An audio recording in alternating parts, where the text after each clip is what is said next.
So this is an experiment. This is empty Sprite bottle. This is a coin. Both of them are dipped in ice cold water for say about 20 seconds.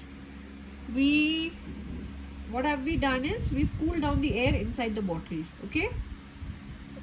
When it is cool enough, we take out the bottle, place the coin on the top of the bottle and cover the neck of the bottle with the palm. Do you see? Do you see the coin dancing?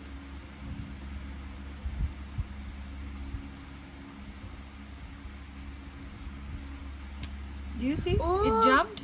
You see it Did jumped? you see it jumped? Oh, it it's is jumping. It's jumping. Why? Because when I cover the lid, the air inside the bottle is getting warm and it is expanding and trying to move out of the bottle, and it is pushing the coin outwards. So good.